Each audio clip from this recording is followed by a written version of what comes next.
Check, check, check. 1, 2. All right. So guys, this hasn't been easy for me to share, but I think I finally have the courage to tell you that I have big gay autism. So I've been getting lots of questions on Discord and YouTube saying like, Bradley, why do creators just pretend to quit all the time? It's really annoying. So today, humble viewer, I shall be revealing all of our biggest secrets and tricks that we use as YouTubers to get you to watch our videos, and answering some of the biggest and most common questions I get about YouTube, and dispelling some very common myths that I often hear plastered around. Let's bloody do this!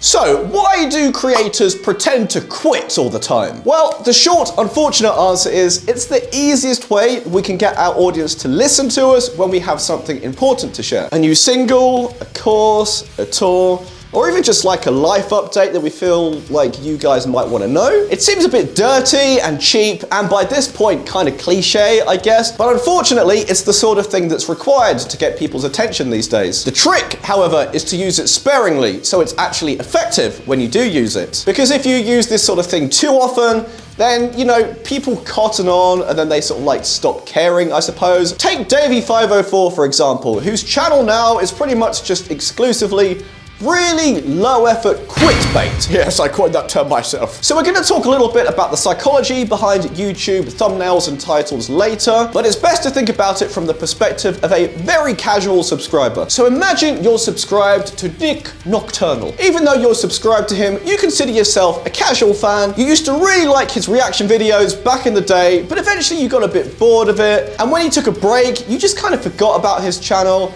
And then when he came back, YouTube just stopped showing you his videos. But one day, you visit YouTube to try and find something to watch on your lunch break. You're scrolling the homepage, bam! You see a video pop up with the title of The Next Chapter, with him looking very solemnly into the camera. You instantly want to know what the hell is up. What next chapter? What are you talking about, Nick Nocturnal? Tell me! Suddenly you remember all of the good times watching his videos when you were younger, and all of the happy feelings it made you feel. And then suddenly you're filled with this existential dread, like, oh my god, the next chapter, that could mean he's quitting. Like, I hope he's not quitting, oh no! So then you're smashing that mouse button to click because you've got to find out what the hell he's talking about. So compare that to if you named the video instead something like, check out my new single please guys, it's really sick, or buy my Beato book, it's now on a Memorial Day $100 limited sale bundle. Hardly anyone in their right mind is going to click that bullshit. Hopefully you can see that by packaging or framing a video as some sort of intriguing drama or statement, it not only captures your core audience's interest, but also a more like casual audience who probably know who you are, but aren't really sort of like that close with you and only sort of like know your videos in passing, but are just about invested enough to click some sort of spicy drama video. Now, of course, it's important not to just straight up lie in your video. A YouTube title and thumbnail is basically a promise that you make to your audience. When a user clicks a video that has the title, The Next Chapter, they're expecting something the next chapter-y, right? Like, you can't just straight up lie and call your video, I quit, and then at the start of the video be like, ha, only joking, I don't quit. Anyway, my band is touring Nigeria next month. So yeah, that's why you often see videos titled something along the lines of like, new chapter, next chapter, or like, YouTube is shutting me down, because it's quite easy to link these sort of premises back to something relevant that you actually want to talk about, while still being ominous enough to invoke curiosity and get those precious clicks. Right, so now that I've delivered on the promise of the video, hopefully you're invested enough and engaged enough to stick with me. So as a treat, I'm going to share with you some other super top secret YouTuber insider information. But don't tell anyone. Shh. So I often get comments on my videos pointing out that the thumbnails changed, or asking why the thumbnails changed. What's all that about then? So sometimes it takes a while for videos to do well, and occasionally, when you're lucky, videos just blow up overnight. But in the vast majority of cases, a video's success is pretty much dictated by how well it does over the first few days. And by how well it does, I mean how much interest there is in a video from a viewer's core audience and then sort of like slightly more casual audience. So when a creator sees that video is starting to falter a bit after release, like maybe the views aren't quite what is expected, then we will often try to resuscitate the video with some emergency CPR by experimenting with some different titles and thumbnails. So here's an example using my video about the biggest metal bands in every country in the world. As you can see, the video started off pretty poor, so I decided I needed to have a more effective thumbnail because I knew the title was pretty solid. I think I just had something like a globe with like various band logos pointing to like their respective countries. Pretty solid idea, I think, but the problem was it doesn't really sort of like evoke any emotion. It's a little bit sort of like, For me, funny thumbnails usually work the best, so I came up with this beauty. And as you can see, the video just like instantly exploded. YouTube also has built-in A/B testing now, which means you can test multiple different title and thumbnail combinations at the same time, which is probably what you're seeing when you notice a video's thumbnail just keeps changing every time you like refresh the page. And what that's basically doing is just seeing which title and thumbnails different viewers are reacting best to. So the strategy and like psychology behind making good thumbnails on YouTube deserves like a whole fucking 1 hour video in itself. It's like a massive can of worms. But generally, like the TLDR is, a good YouTube thumbnail has to evoke some sort of emotion. Laughter, anger, curiosity, contrast, these things are all super effective. You guys are a smart bunch. I'm sure you've noticed that when it comes to these typical quit bait videos, what usually works best is just a very sort of like minimal bare bones thing of the creator just sitting there staring at the camera, looking very like, you know, solemn and blank with a very sort of like nonchalant title in like lowercase, perhaps with a full stop at the end. This combination of everything really insinuates a serious drama topic contained within the video. Or just be like Glenn Fricker and copy and paste the same damn photo in every thumbnail. Oh my god. How do people not notice this? Bradley, why is YouTube full of negative videos at the moment? Why are all your videos so negative?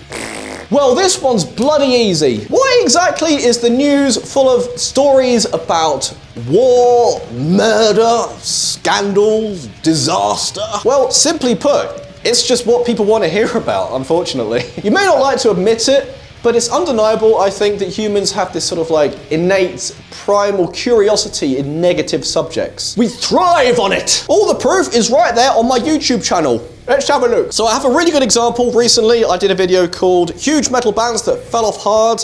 This generated a lot of interest and lots of really nice discussion in the comments. And I followed that up the week after with the opposite. 10 huge metal bands who never fell off. And nobody cared. This was kind of an experiment because I knew that this second video would do nowhere near as well because, you know, it's just way more appealing to watch a video about bands that fell off and like bands that are failing compared to hearing about like, you know, huge, super rich bands who did really well. It's just not really like as, you know, intriguing a topic. Basically, just if you go over all my videos for the past like year or two, you'll see that in like 90% of cases, the videos that performed well were ones that had some sort of like, you know, evocative title that invoked some sort of like emotion or like extreme levels of intrigue. Compared to, let's say, 3 weeks ago, I did a video where I took the Tornado with Soul solo and made like a sort of a power metal neoclassical arrangement out of it, which I was super proud of. It's like one of the coolest things I've done on guitar in a long time, I would say. And the interest in that one was a lot lower. I had to like fucking beg for engagement in that video just to even get it to like 40k views, which is pretty low for me. And the proof is in the pudding right there. You know, when you don't package a video in that sort of, you know, quasi clickbaity kind of way and just present it as what it is, it just creates like way less interest in the video. Just people don't care as much. I'm not being like judgmental or anything. I'm definitely exactly the same with my viewing habits. You know, if I look at all my past watch history on YouTube. Another perfect example actually is Jacob Bruh. Let's take a look at his channel. His drama expose videos get crazy views because people love watching that shit. Like we've been talking about, people just really love hearing about, you know, like established famous artists being, you know, thwarted and dethroned. It's exactly the same thing as like normies who like to hear about celebrity gossip and that stuff. Whereas when you take a look at his other videos, which are more like positive or creative, you know, basically no one cares, unfortunately. So I guess the short answer is, if you want to start seeing less negative content online, then just start supporting more positive and creative content, I guess. Not that I want to tell you guys how to watch YouTube, because of course the responsibility is still on us, the creators, to make interesting, fun content that is actually appealing and makes you want to click it. Copyright stuff hasn't really been an issue on the platform now for like quite a few years. Yes, back in the day it was pretty common for music publishers to be pretty ruthless with blocking and taking down videos and striking channels. Thankfully, they eventually wisened up to the fact that it made way more sense if they just took the money from videos with copyrighted content instead of just taking them down and losing all the money. Very big brain individuals up at Music Industry HQ. So yes, you can still get copyright claimed, but that's an entirely different thing that's like way more normal and a lot less serious. Basically, this just means when you use a clip of a copyrighted piece of music in your video, usually around like 5 seconds or more, then the video usually gets copyright claimed, which means that they either take all the money from that video or share the money with you. This is completely fair and totally cool, because I don't think any creator is entitled enough to think that they're entitled to like all of the money from using a copyrighted piece of music. So these days, when you hear about videos getting like blocked and channels getting copyright struck, usually it's from some sort of abuse of a shady third party. The only time I've had to deal with that personally is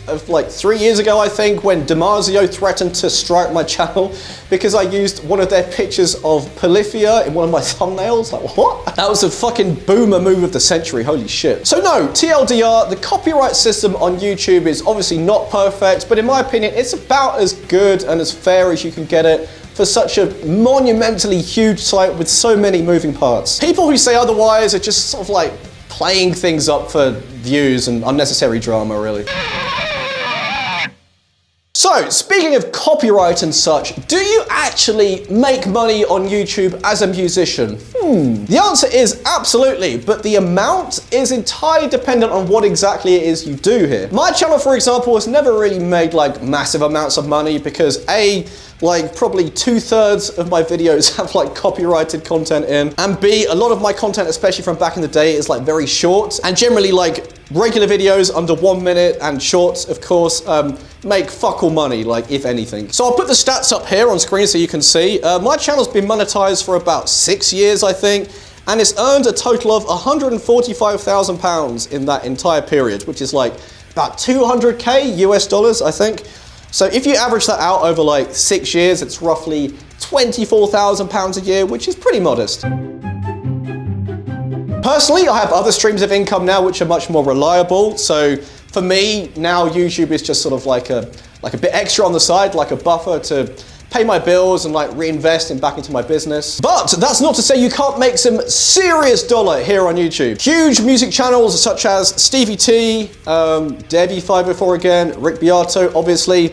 These guys are making like easily solid 6 figures a year just on video ad revenue alone. But remember, these are guys with huge audiences that have pretty like mainstream content that appeals to a very wide audience. So I hate to break it to you, but if you're like me and doing more sort of like niche content, then yeah, good luck with that.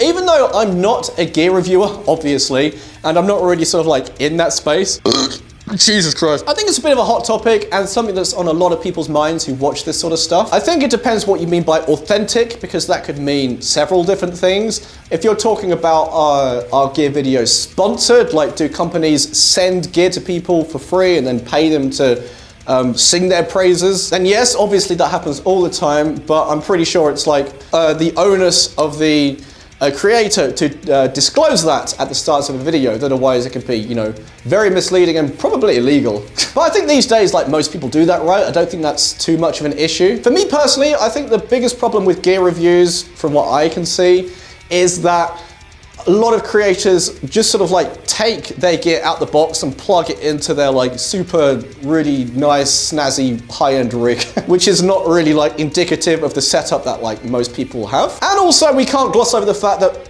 the vast majority of gear YouTubers cannot play guitar for shit. And so like I don't really trust them when it comes to like telling me how a guitar like feels to play, you know what I mean? This is why I've always loved Ola England's gear review stuff, because he has that whole sort of like multi-mic setup so you can hear what it sounds like in the room, which is super cool.